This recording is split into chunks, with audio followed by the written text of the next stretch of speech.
But remember, the ego can't remember it. The ego censors it. It doesn't want to remember. It wants, in fact, your soul to forget. It wants you to forget you are a soul. It wants to bring you back into identification with the body and therefore with the biological family, as those are the ones who brought me into being, and I owe my loyalty only to the biologicals or one's country or one's religion or anything on the phenomenal plane, but not one's real self, not God. So it is this deviation from our true relationship to the source of our being because of the false loyalties of the ego that then also creates symptoms of karma, whether it's anxiety or it's some other more gross symptom in the body or in one's life that produces more of that sense of alienation, which is there to awaken you. So when there is realization, yes, the first thing that has to be done is stilling the mind to stop the manas, and then you're receiving information. The Shakti that you receive at a soul level is also, it's not just power and light or even just love, it's information, it's wisdom, it's vijnana, okay? And when you understand that, then you realize there actually is no external world. It really is a dream, and the dream is simply information that your imagination is filling out as if it's an actual world full of people and things and planets and galaxies and all of that. But it's actually only information that is being imaginarized in that form. It's the implicate order that the mind turns into an explicate order. When you're in deep sleep, you're back in the implicate. There is no explicate order. It doesn't exist. And so its reality is only imaginal. It is not real because it comes and it goes. And quantum physics agrees that if there's no observer, then there's only a probability wave, but no collapsing of the wave into an actual particle or event or world. And so it's very important to recognize that all of it is a product of your own imagination, right? And, there's a famous painting by René Magritte, which is a painting of a tobacco pipe, right? A smoking pipe with the words, ce n'est pas une pipe, right? This is not a pipe, right? Very famous, one of his early paintings.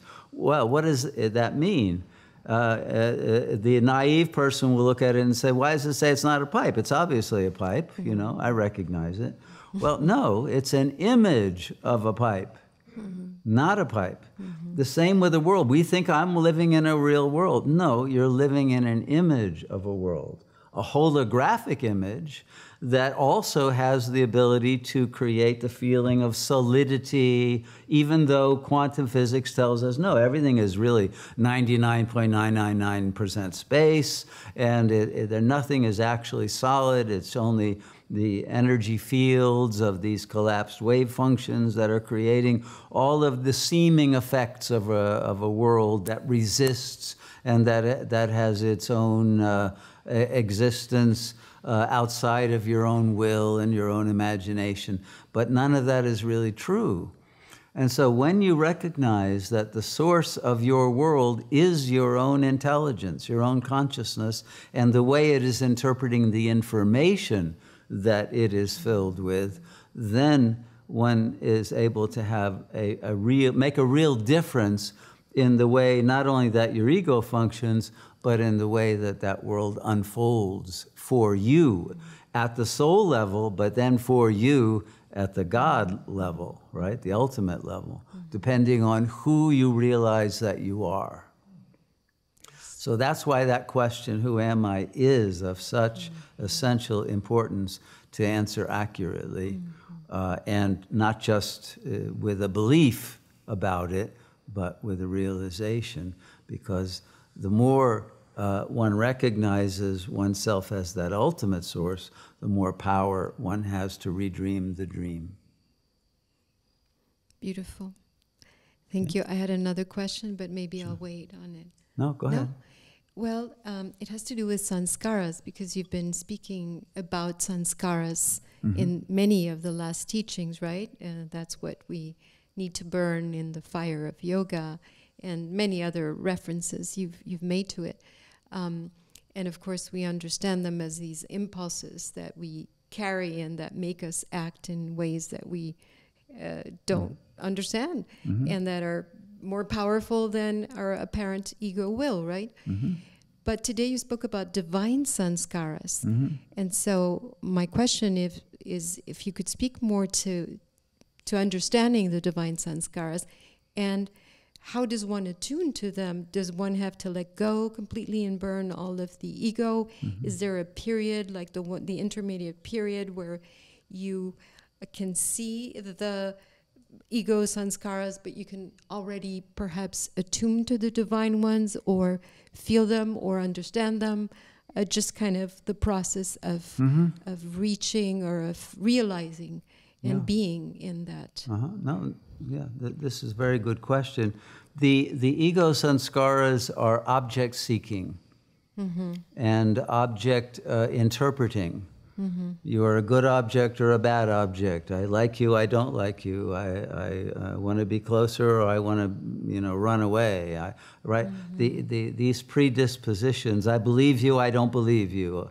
Whether you're cynical or you're naive or whatever you are, which you could be both cynical and naive, but those predispositions regarding others, information, regarding one's paradigm of belief, one's capacity for and tolerance for uncertainty and indeterminacy, and not knowing, and delayed gratification, right? All of those are within the relative field of the ego sanskaras. The divine sanskaras that the soul can be endowed with will only come when the soul has fully awakened and has dived into the flame and become the flame. They are actually the sanskaras of the flame, of the divine nature, right? Which have that resonance with God consciousness that creates a purity of heart and of goodness and of compassion and of recognition of the divine in all beings, etc., and a power to remain without falling into subject-object duality.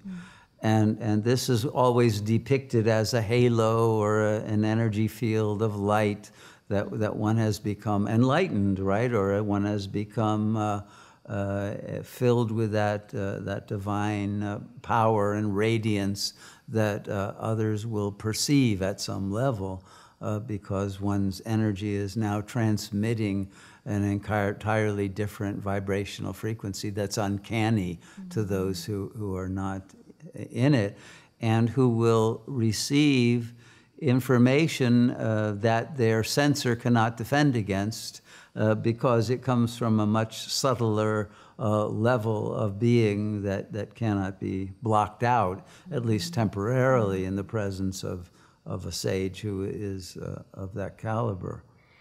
But those sanskaras can only be established in the second phase after the ego sanskaras have been removed, because those predispositions to see everything as subject-object separation and the world as a field of desire and repulsion, good and bad, right and wrong, right, dark and light, the whole way that people are trying to understand every event, that is the essence of what is false. All is really a unified consciousness that integrates the light and the dark and all the dualities into one. So that divine sanskara comes as the gift of grace. after one has made the sacrifice of the ego out of love for God. Thank you so much. Thank you. Those are important questions.